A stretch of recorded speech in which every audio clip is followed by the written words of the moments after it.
You're live. Hello. Oh no, the light. Oh no. Oh no. Oh no. Oh no. Oh no. How should we do this? Like that? Is that alright? I feel like I look gross. Oh no. Don't look at me. Hello. How are you tonight? I'm just gonna open my junior minis. Don't mind me. They're minis. Isn't that neat? They're like so small. Fun, right? How are y'all doing? I know that I missed yesterday and I missed last Saturday. It's been a rough month, I will say, but I'm here now. And I'm going to reinvent myself over break. I'm going to come out in 2021 as a new person.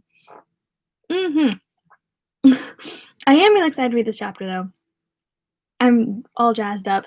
We're still chapter 9, as we read last time we read.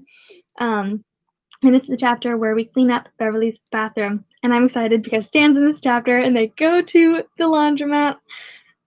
And I love that scene so much. It's so sweet. All right. So we normally get about 5 viewers and we have 4 right now. So I think we're all good to go. Oh, I'm excited about my fanfiction too. If you're not following me on TikTok, I don't know how you would know about me if you're not following me on TikTok. I'm writing an It band fanfiction, and I'm very excited for it. And I'll post on there when it's ready, and I'll hopefully do some cosplays inspired by it. So fun for that. Alrighty, let's dive right in. So we are in chapter 9.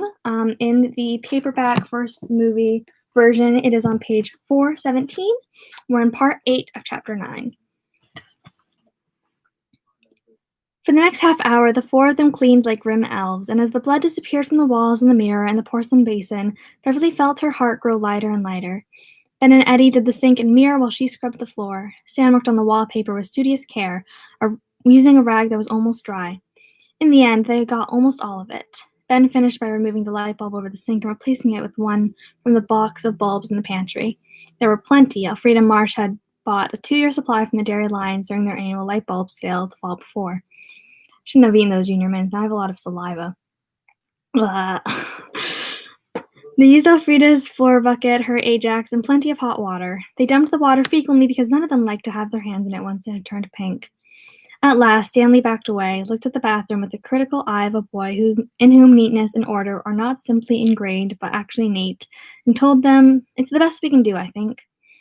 There were still faint traces of blood on the wallpaper to the left of the sink, where the paper was so thin and ragged that Stanley, I don't know why I say ragged, Shakespeare, and ragged that Stanley had dared do no more than blot it gently.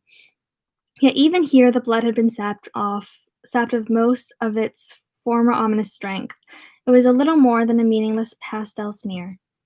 "Thank you," Beverly said to all of them. She could not remember ever having meant thanks so deeply. "Thank you all." "It's okay," Ben mumbled. He was, of course, blushing again. "Sure," Eddie agreed. "Let's get these rags done," Stanley said. His face was set, almost stern, and later Beverly would think that perhaps only Stan realized that they had taken another step toward some unthinkable confrontation. 9. They measured out a cup of Mrs. Marsh's Tide and put it in an empty mayonnaise jar. Beth found a paper shopping bag to put the bloody rags in. The four of them went down to the Clean Claws washateria on the corner of Main and Coney Streets.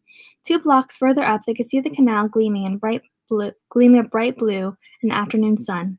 The Clean Claws was empty except for a woman in a white nurse's uniform who was waiting for her dryer to stop. She glanced at the 4 kids distrustfully and then went back to her paperback of Peyton Place.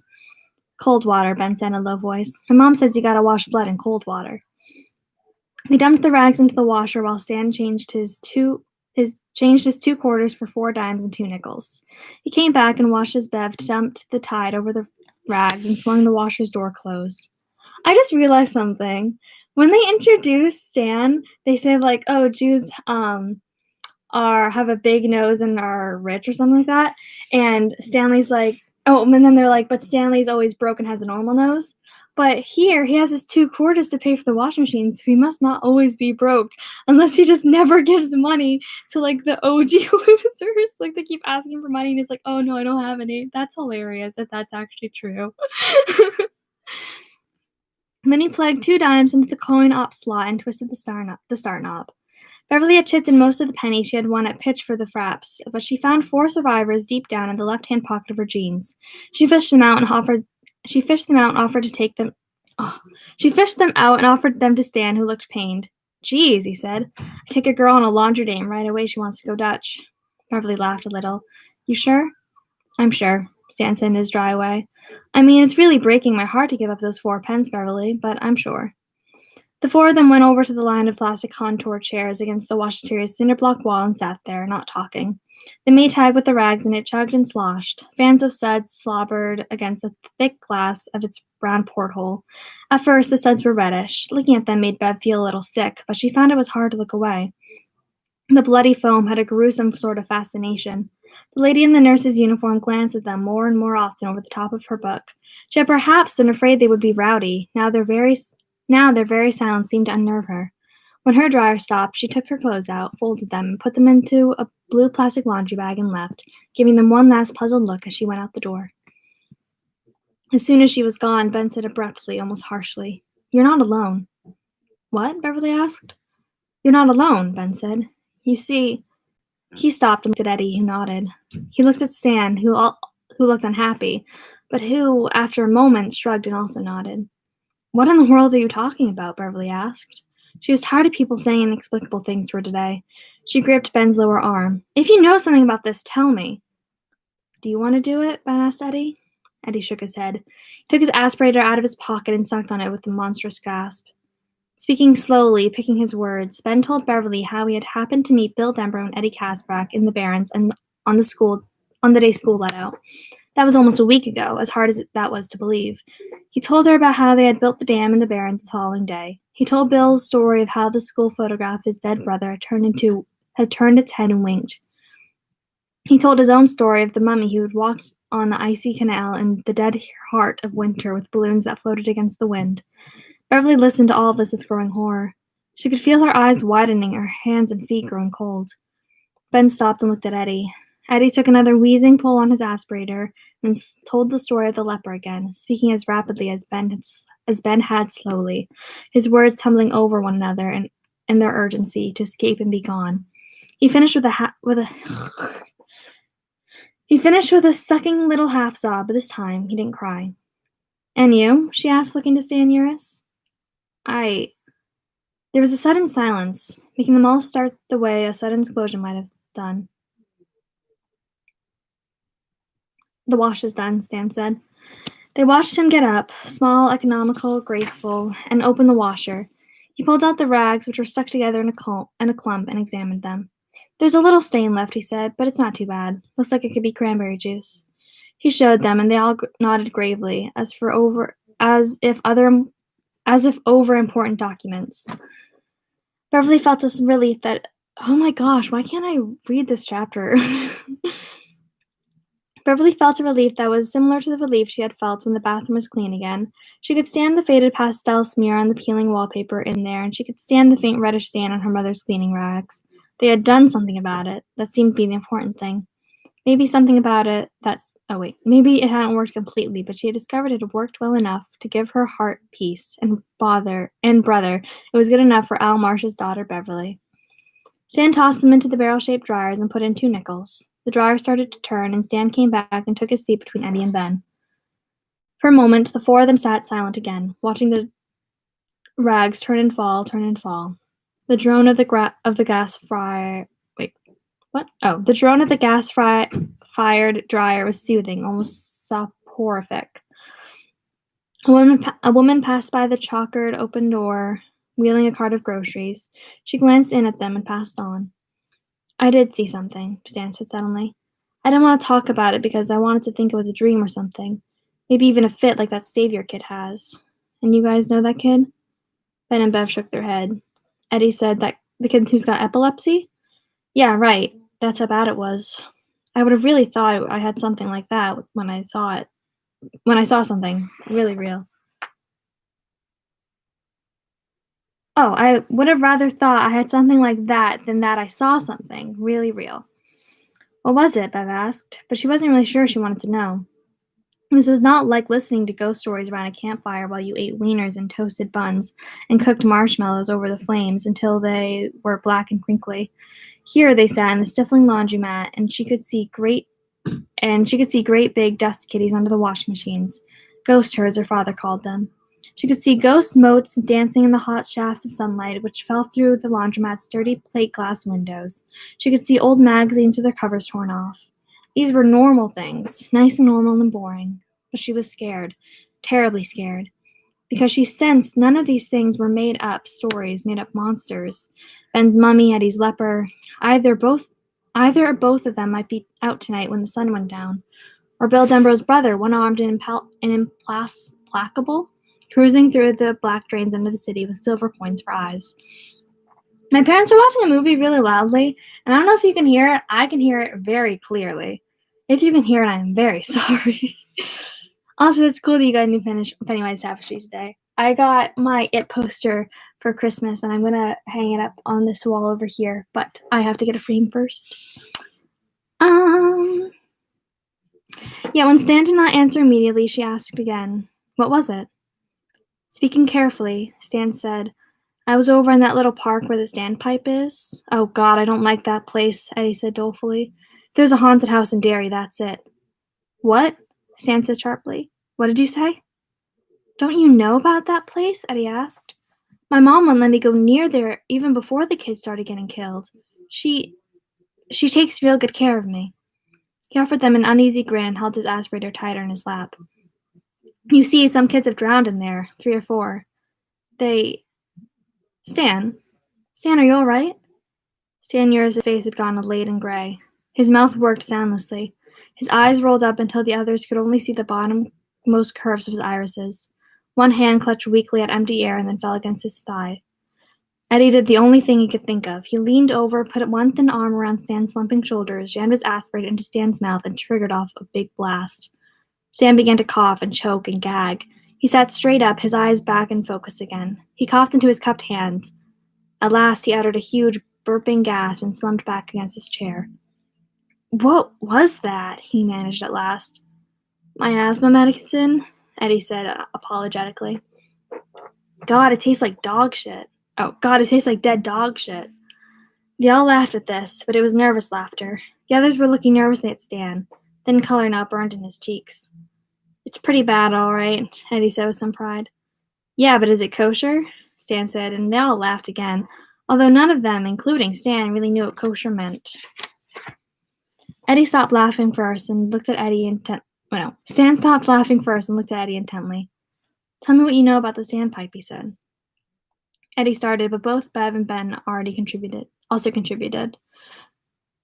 Yeah. The Derry Standpipe stood on Kansas Street, about a mile and a half west of downtown near the southern edge of the Barrens. At one time, near the end of the previous century, it had supplied all of Derry's water, holding 1.75 million gallons. Because the circular open-air gallery just below the standpipe's roof offered a spectacular view of the town and the surrounding countryside, it had been a popular place until 1930 or so. Families would come out to tiny Memorial Park on a Saturday or Sunday forenoon when the weather was fine, climb the 160 stairs inside the standpipe to the gallery, and take in the view. More often than not, they spread and ate a picnic lunch while they did so. The stairs were between the standpipes outside, which was shingled a blinding white in its inner sleeve, a great stainless steel cylinder standing 106 feet high. These stairs wound into a top in a narrow spiral. Just below the gallery level, a thick wooden door in the standpipe's inner jacket gave on a platform over the water itself, a black, gently lapping tarn lit by naked magnesium bulbs screwed into reflective tin hoods. I don't know what I'm reading. The water was exactly 100 feet deep when the supply was all the way up. "Where did the water come from?" Ben asked. Bev, Eddie, and Stan looked at each other. None of them knew. "Well, what about the kids that drowned then?" They were only a bit clearer on that. It seemed that in those days, olden days, Ben called them solemnly as he took up this part of the tale, the door leading up to the platform over the water had always been left unlocked. One night, a couple of kids, or maybe just one, or as many as 3, had found the ground-level door also unlocked. They had gone up on a dare. They found their way out onto the platform over the water instead of onto the gallery by mistake. In the darkness, they had fallen over the edge before they quite knew where they were. I heard it from this kid, Vic Crumley, who said he heard it from his dad, Beverly said. So maybe it's true. Vic said his dad said that once they fell into the water, they were as good as dead, because there was nothing to hold on to. The platform was just out of reach. He said they paddled around in there yelling for help all night long, probably. Only no one heard them, and they just got tireder and tireder until... She trailed off, feeling the horror of it sink into her.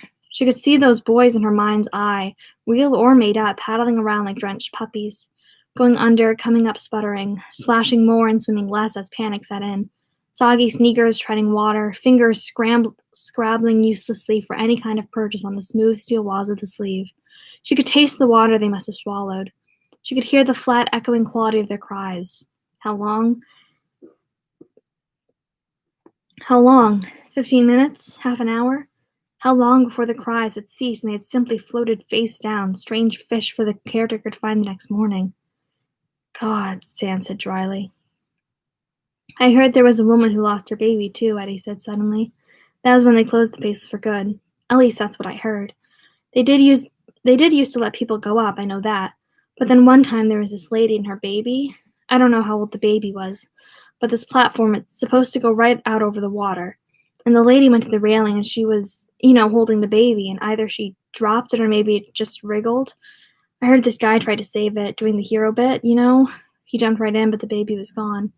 Maybe he was wearing a jacket or something. When your clothes get wet, they drag you down. Eddie abruptly put his hand into his pocket and brought out a small brown glass bottle. He opened it, took out 2 white pills, and swallowed them dry. What were those? Beverly asked. Aspirin. I've got a headache.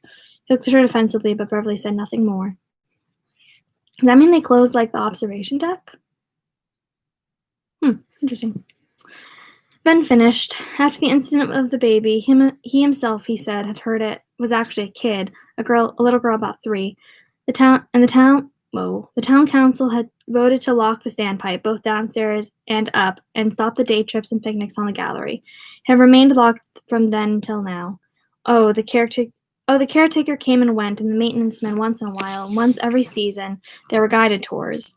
Interested citizens could follow a lady from the Historical Society up the spiral stairs to the gallery at the top, where they could ooh and ah over the view and snap Kodaks to show their friends. But the door to the inner sleeve was always locked now.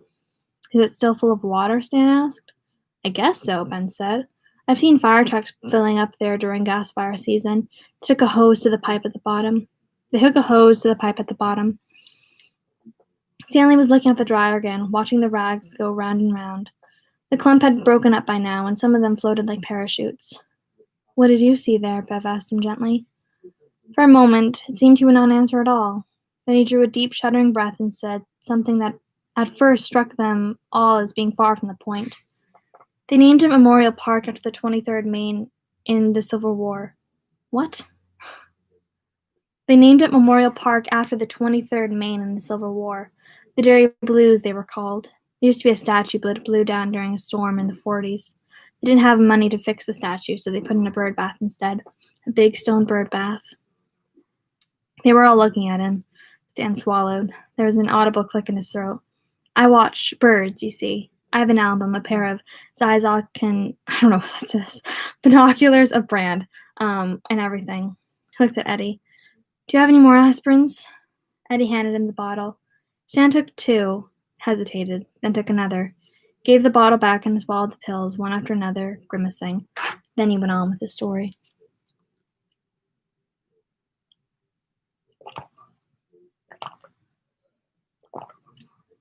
I wonder if that's true about the statue in Maine.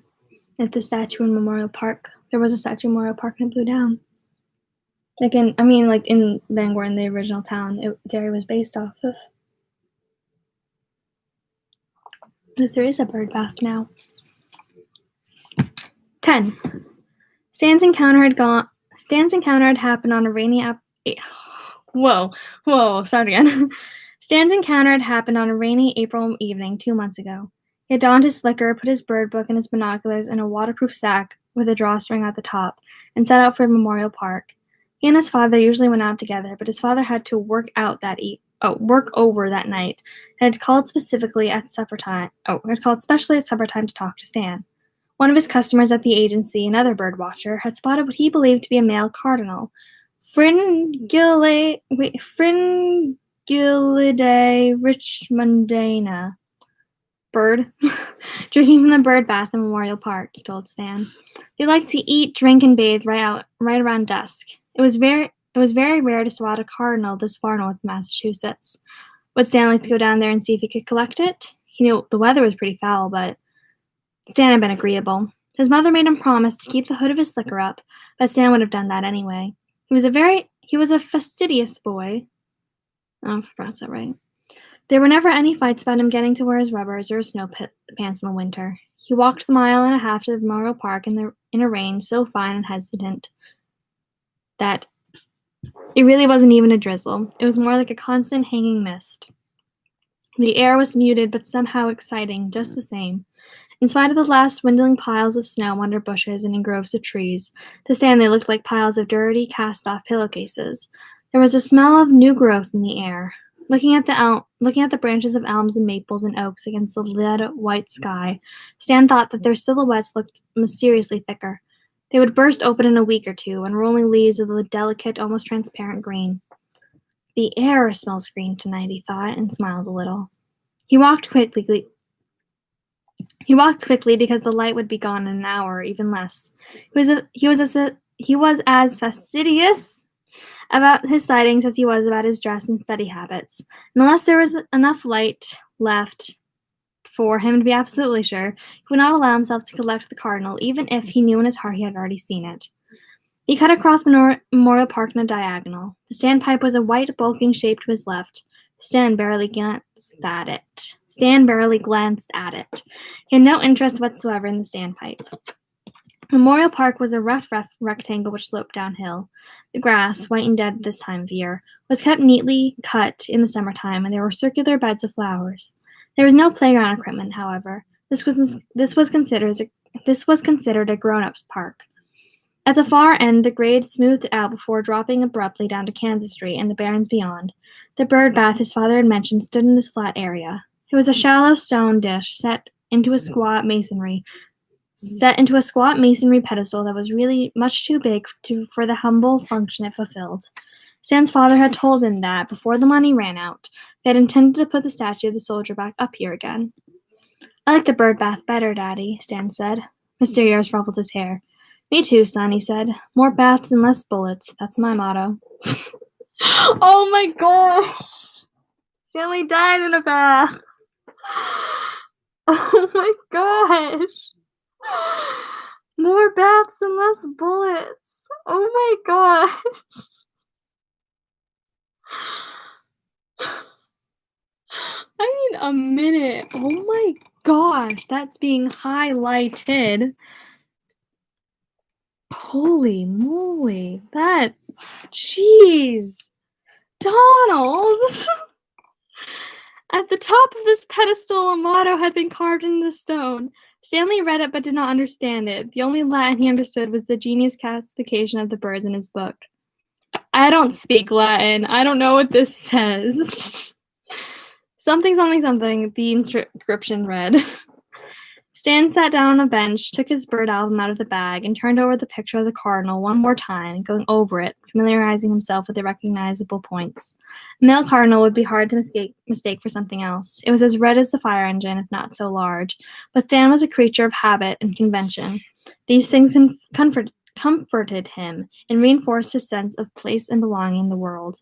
So he gave the picture a good 3-minute study before closing the book. The moisture in the air was making the corners of the pages turn up, and putting it back into the bag. He uncased his binoculars and put them to his eyes. There was no need to adjust the field of focus, because the last time he had used the glasses, he had been sitting on the same bench, looking at the same bird bath. Fastidious boy, patient boy. He did not fidget. He did not get up and walk around or swing the binoculars here and there to see what else there might be to be seen. He sat still, field glasses trained on the bird bath, and the mist collected in fat drops on his yellow slicker. He was not bored. He was looking down into the equivalent of an avian convention site. 4 brown sparrows sat there for a while, dipping into the water with their beaks, flicking droplets casually back over their shoulders and onto their backs. Then a blue jay came hauling in like a cop, breaking up a gaggle of loiterers. The jay was as big as a house in Stan's glasses, his quarrelsome cries absurdly thin by comparison. After he looked through the binoculars steadily for a while, the magnifying bird's you saw began to seem not odd, but perfectly correct. The sparrows flew off. The jay, now in charge, strutted, bathed, grew bored, departed. The sparrows returned, then flew off again as a pair of robins cruised in to bathe and, perhaps, discuss matters of importance to the hollowbone set. Stan's father had laughed at Stan's hesitant suggestion that maybe birds talked, and he was sure his dad was right when he said birds weren't smart enough to talk, that their brain pans were too small. But by gosh, they sure looked like they were talking. A new bird joined them. It was red. Stan hastily adjusted the field of focus on the binoculars in a bit. Was it? No, it was a scarlet tanager, a good bird, but not the cardinal he was looking for. It was joined by a flicker that was a frequent visitor to the Memorial Park bird bath. Stan recognized him by the tattered right wing. As always, he speculated on how that might have happened. A close call with some caddy seemed the most likely explanation. Other birds came and went. Stan saw a grackle, as clumsy and ugly as a flying boxcar, a bluebird, another flicker. He was finally rewarded by a new bird, not the cardinal, but a cowbird, and that looked vast and stupid in the eyepieces of the binoculars. He dropped them against his chest and fumbled the bird book out of the bag again, hoping the cowbird wouldn't fly away before he could confirm the sighting. He would have something to take home to his father, at least. Then it was time to go. The light was fading fast. He felt cold and damp. He checked the book, then looked through the glasses again. It was still there, not bathing, but only standing on the rim of the bird bath looking dumb. It was almost surely a cowbird, with no distinctive markings, at least none he could pick up at this distance, and in the fading light it was hard to be 100% sure, but maybe he had just enough time and light for one more check. He looked at the picture in the book, studying it with a fierce frown of concentration, then picked up the glasses again. He had only fixed them on the bird bath when a howl-rolling boom sent the cowbird, if it had been a cowbird, winging. Stan tried to follow it with the glasses, knowing how slim his chances were of picking it up again. He lost it and made a hissing sound of disgust between his teeth. Well, if it had come once, it would perhaps come again. It had only been a cowbird. Probably a cowbird. After all, not a golden eagle or a great auk. Stan recased his binoculars and put away his bird album. Then he got up and looked around to see if he could tell what had been responsible for the sudden loud noise. Hadn't sounded like a gun or a car backfire, more like a door being thrown open in a spooky movie about castles and dragons, complete with hooky echo sound effects. He could see nothing. He got up and started down the slope to Kansas Street. The standpipe was now on his right, a chalky white cylinder, phantom-like in the mist and the growing darkness. It seemed almost to float. Let's just mark that. It seemed almost to float.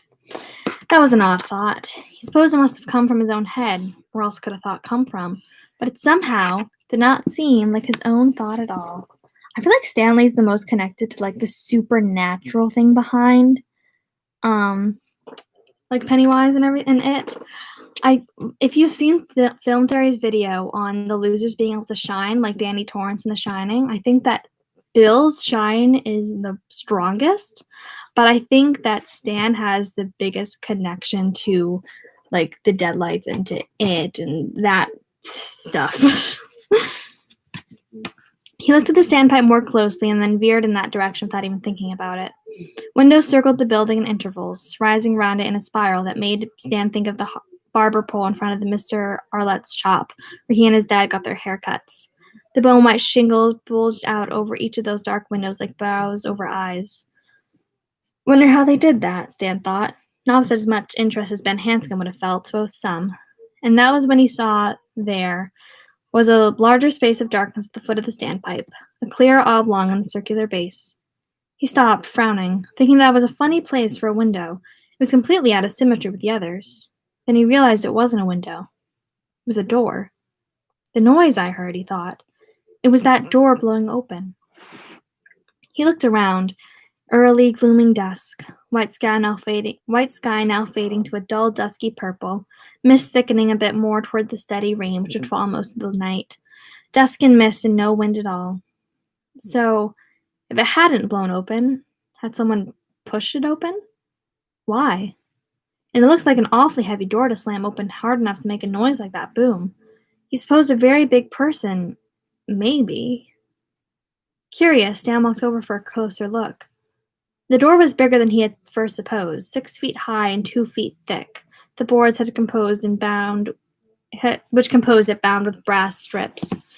Stan swung it half closed. It moved smoothly and easily on its hinges in spite of its size. It also moved silently. There was not a single squeak.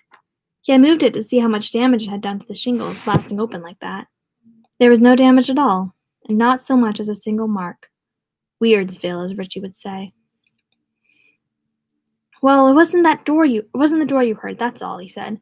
Maybe a jet from lowering boomed over Derry or something. Door was probably open all along. His foot struck something. Stan looked down and saw it was a padlock. Correction. It was the remains of a padlock. It had been burst wide open. It looked, in fact, as if someone had rammed the lock's keyway full of gunpowder and then set a match to it. Flowers of metal, deadly sharp, stood out from the body of the lock in a stiff spray. Stan could see the layers of steel inside. The thick hasp hung askew by one bolt, which had been yanked 3/4 of the way out of the wood. The other 3 hasp bolts lay on the wet grass. They had been twisted like pretzels. Frowning, Stan swung the door open again and peered inside. Narrow stairs led upward, circling around and out of sight. The outer wall of the staircase was bare wood supported by giant crossbeams which had been pegged together rather than nailed. To Stan, some of the pegs looked thicker than his own upper arm. The inner wall was steel, from which gigantic rivets swelled like boils. "Is anyone here?" Stan asked. There was no answer. He hesitated, then stepped inside so he could see up the narrow throat of the staircase a little better. Nothing. And it was Creep City in there, as Richie would also say. He turned to leave and heard music. Sorry, I'm marking those little things about Richie because I believe that Stan and Richie were best friends, and that proves that. Calliope music. He cocked his head, listening, the frown on his face starting to dissolve a little. Calliope music, all right. The music for carnivals and county fairs. It conjured up trace memories which were as delightful as they were ephemeral. Popcorn, cotton candy, doughboys frying in hot grease, the chain-driven clatter of rides like the wild mouse, the whip, the coaster cups. Now the frown had become a tentative grin. Stan went up 1 step, then 2 more, head still cocked. He paused again, as if thinking about carnivals could actually create one. He could now actually smell the popcorn, the cotton candy, the doughboys, and more. Peppers, chili dogs, cigarette smoke, and sawdust. There was the sharp smell of white vinegar, the kind you could shake over your french fries through a hole in the tin cap. You could smell mustard, bright yellow and stinging hot, that you spread on your hot dog with a wooden paddle. This was amazing, incredible, irresistible. He took another step up, that was when he heard the rustling, eager footsteps above him descending the stairs. He cocked his head again. The calliope music had gotten suddenly louder, as if to mask the sound of the footsteps. He could recognize the tune now. It was Camptown Races. Footsteps, yeah, but they weren't exactly rustling footsteps, were they? They actually sounded kind of squishy, didn't they? The sound was like people walking in rubbers full of water. I don't know what this is, but it says, Camptown ladies sing this song, doo-dah, doo-dah, squish, squish. Camptown races 9 miles long, doo-dah, doo-dah. Squish, slosh, closer now. Ride around all night, ride around all day. I don't know what that is. Now there were shadows bobbing on the wall above him.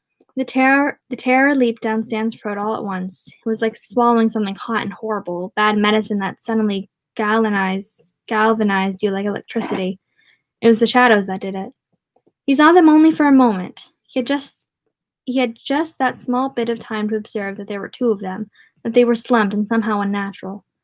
He had only that moment because the light in here was fading too fast, and as he turned, this heavy standpipe door swung ponderously shut behind him. Stanley ran back down the stairs, and somehow he had climbed more than a dozen, although we could only remember climbing 2, 3 at most, very much afraid now.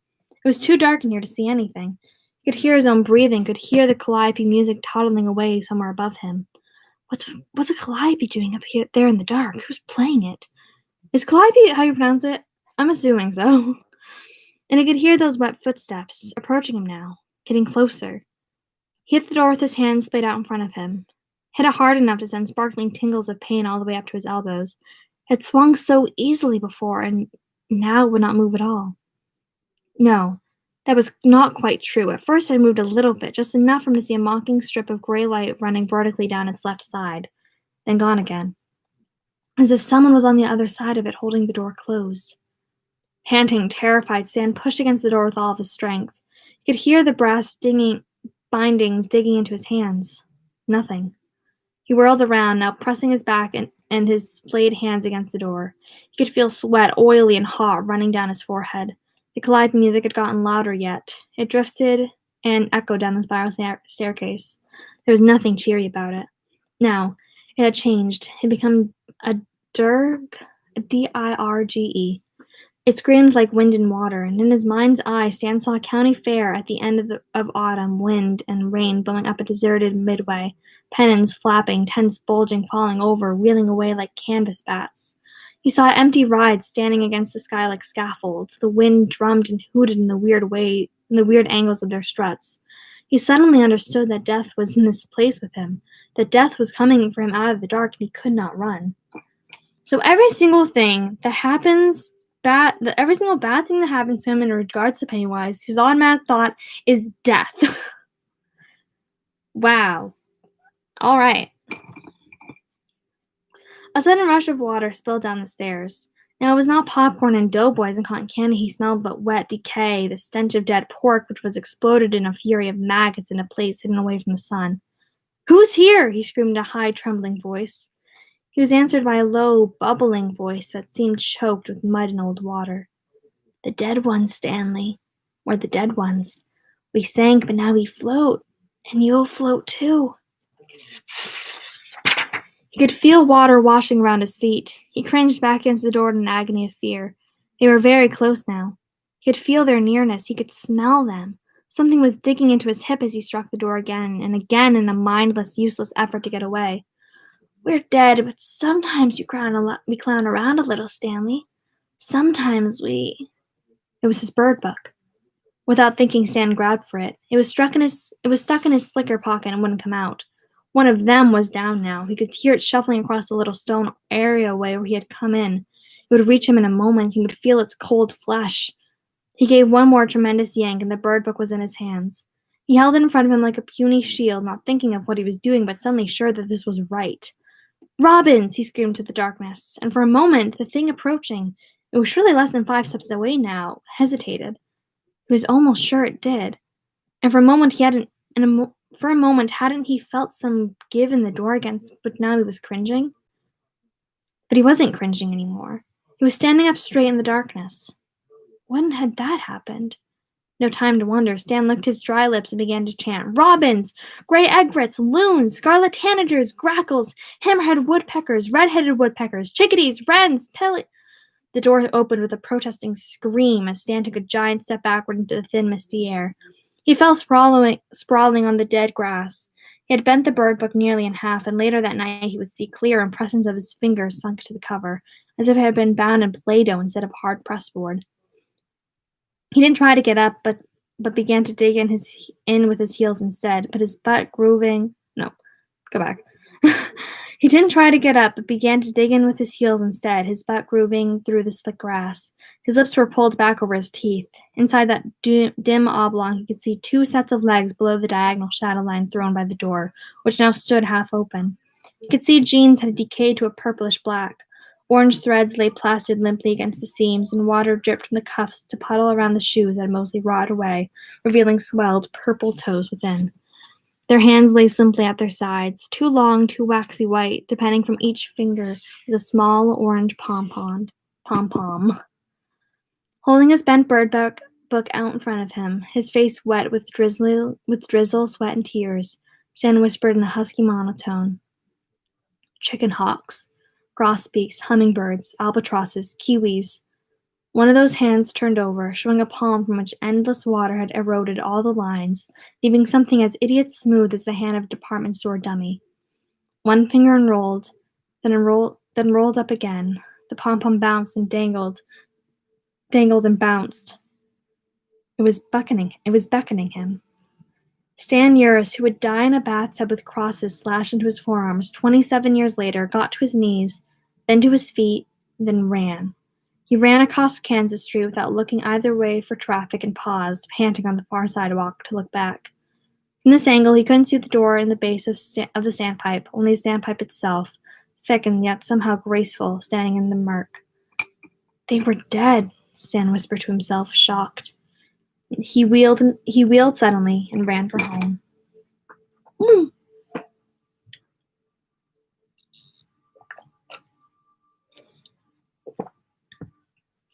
My lips are so chapped.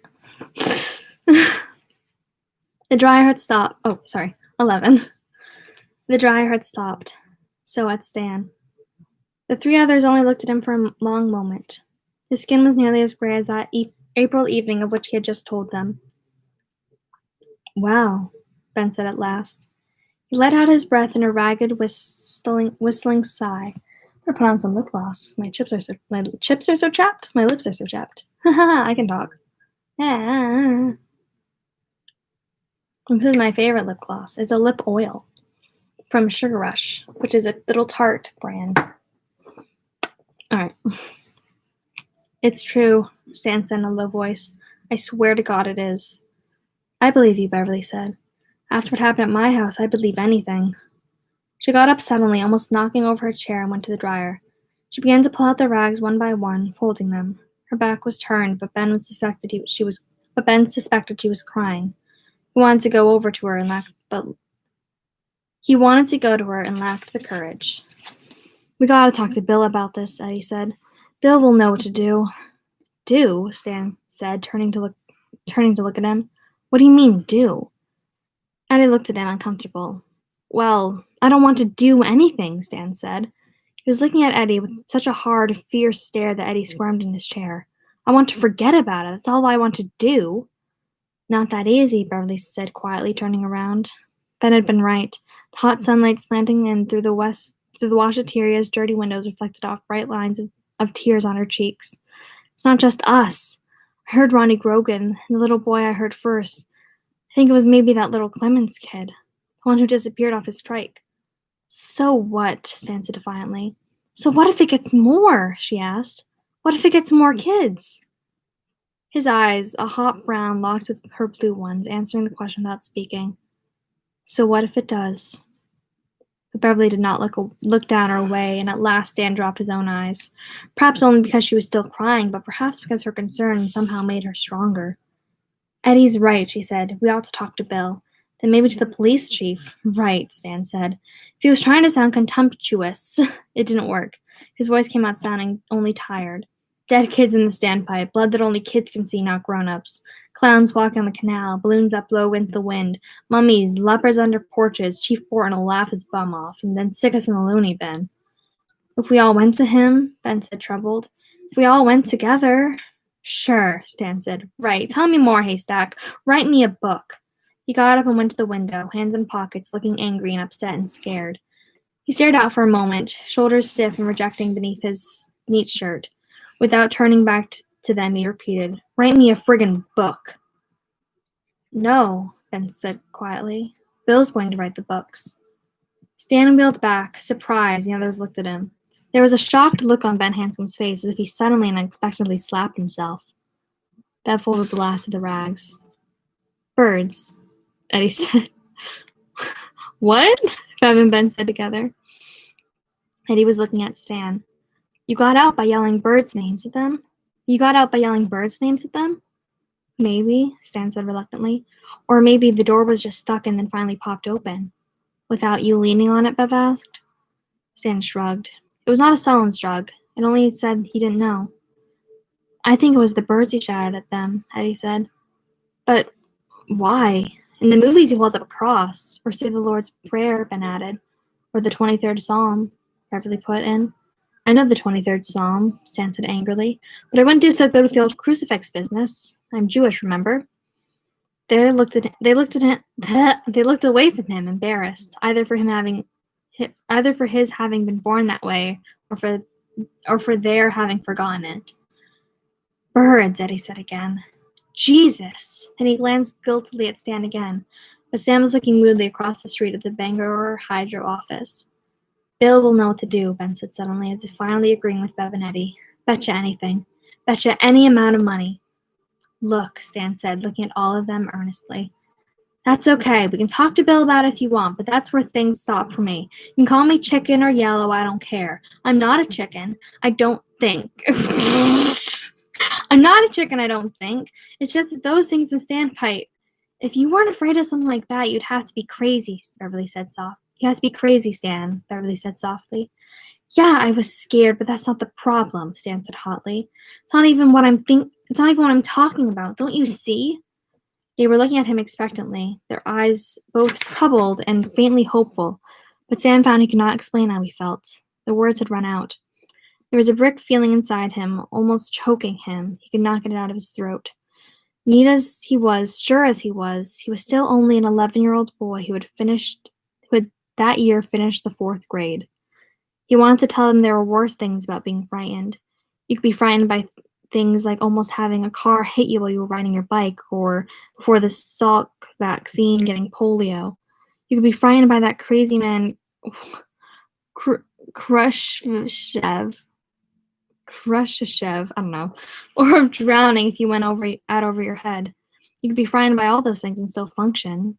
But those things in the standpipe. He wanted to tell them that those dead boys who had lurched and shambled their way down the spiral staircase had done something worse than frighten him. They had offended him. Offended, yes. It was the only word he could think of. And if he used it, they would laugh. They liked him, he knew that, and they had accepted him as one of them, but they'd still laugh. All the same, there were things that were supposed to be. They offended any sane person's sense of order. They offended the central idea that God had given the earth a final tilt on its axis, so that twilight would only last about 12 minutes at the equator and linger for an hour or more up where the Eskimos built their ice cube houses.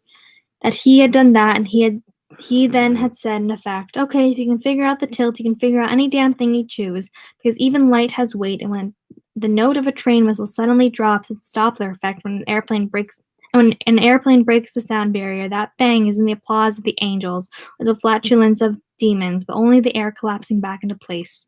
I gave you the tilt, and then I sat back about halfway up the auditorium to watch the show. I got nothing else to say except that 2 and 2 makes 4. The lights in the sky are stars. If there's blood, grown-ups can see it as well as kids, and dead boys. If there's blood, grown-ups can see it as well as kids, and dead boys stay dead. You can live with fear, I think. Stan would have said if he could. But maybe not forever. For a long, long time. It's a fence you can't live with, because it opens a crack inside your thinking. And if you look down into it, you can see there are live things down there. And they have little yellow eyes that don't blink, and there's a stink down there. There's a stink down in that dark. And after a while, you'll think maybe there's a whole other universe down there. A universe where a square moon rises in the sky, and the stars laugh in cold voices, and some of the triangles have 4 sides, and some have 5, and some of them have 5 raised to the 5th power of sides. In this universe, there might grow roses which sing. Everything leads to everything, he would have told them if he could. Go to your church and listen to your stories about Jesus walking on the water. But if I saw a guy doing that, I'd scream and scream and scream, because it wouldn't look like a miracle to me, it would look like an offense. Because he could say none of these things, he just reiterated, being scared isn't the problem. I just don't want to be involved in something that will land me in the nuthatch. Will you at least go with us to talk to him? Bev asked. Listen to what he says. Sure, Stan said, and then laughed. Maybe I ought to bring my bird book. They all laughed then, and it was a little easier. If anyone ever says to me that, like, that's in the movie, Stan was afraid of the painting because it was like a scary picture, I'm going to direct them right to this part of the book, because this explains the entire epitome of Stan and about his entire life. And I'll talk more about it when we're done reading, because we only have 3 more pages.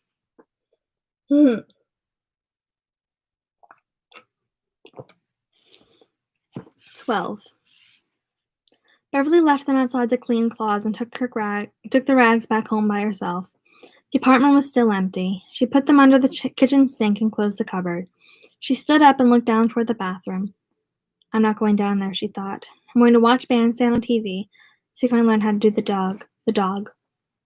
So she went to the living room and turned on the TV, and 5 minutes later she turned it off while Dick Clark was showing how much oil just one Stridax medicated pad could take off the face of your average teenager. If you think you can get clean with just soap and water, Dick said, holding the dirty pad up to the glassy eye of the camera so that every teenager in America could get a good look, you ought to take a good look at this. She went back to the kitchen cupboard over the sink, where her father kept his tools. Among them was a pocket tape, the kind that runs out a long, yellow tongue of inches. She folded this into one cold hand and went down to the bathroom. It was sparkling clean, silent. Somewhere far distant, it seemed she could hear Mrs. Doyen yelling for her boy Jim to get in out of the road right now. She went to the bathroom basin and looked down into the dark eye of the drain. She stood there for some time, her legs as cold as marble inside her jeans, her nipples feeling sharp enough and hard enough to cut paper, her lips dead dry. She waited for the voices. No voices came.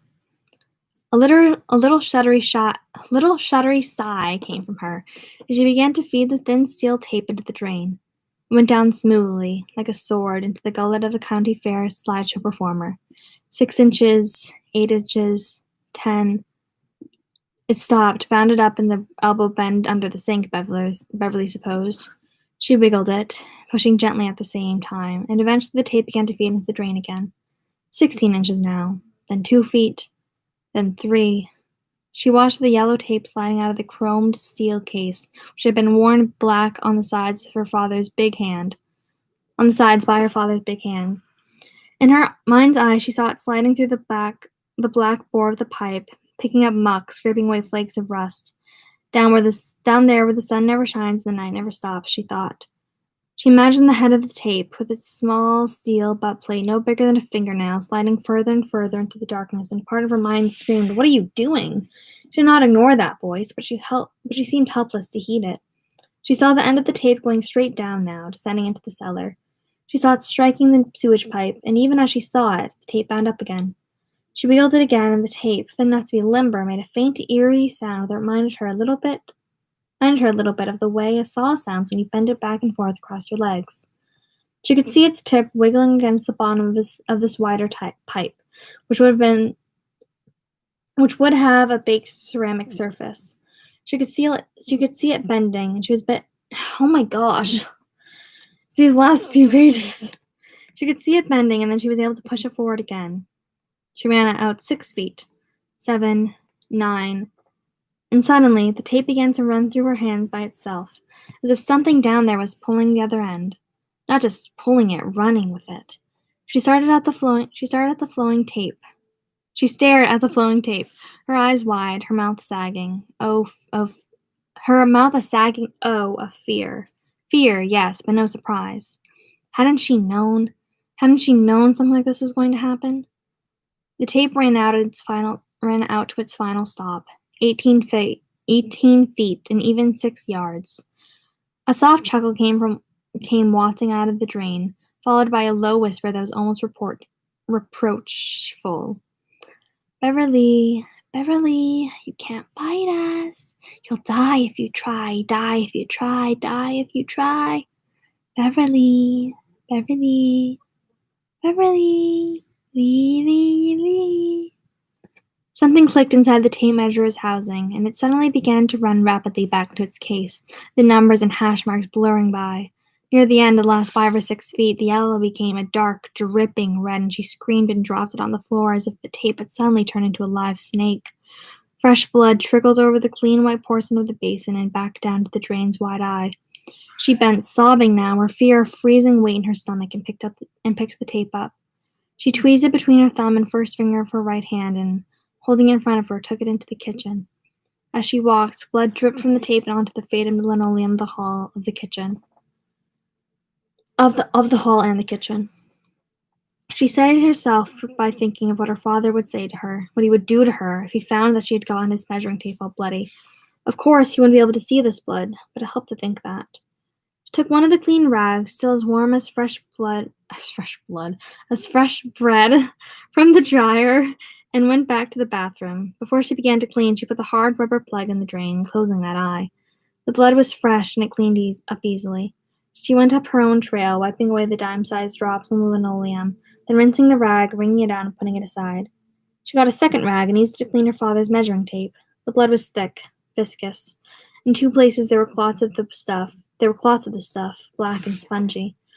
Although the blood went back 5 or 6 feet, she cleaned the entire length of the tape, removing from it all traces of pipe muck. That done, she put it back to the cupboard over the sink and took the 2 stained rags out in back of the apartment. Mrs. Duyan was yelling at Jim again. Her voice was clear, almost bell-like in the still, hot, late afternoon. In the backyard, which was almost bare dirt, weeds, and clotheslines, there was a rusty incinerator. Beverly threw the rags into it and then sat down on the back steps. Tears came suddenly, with surprise and violence, and this time she made no effort to hold them back. She put her arms on her knees and her head in her arms and wept while Mrs. Duyan called for Jim to come out of the road. Did he want to get hit by a car and be killed? And that's where we're stopping. That is the end of the first interlude. So the second interlude is with the adult losers. I'm pretty sure it's with the adult losers.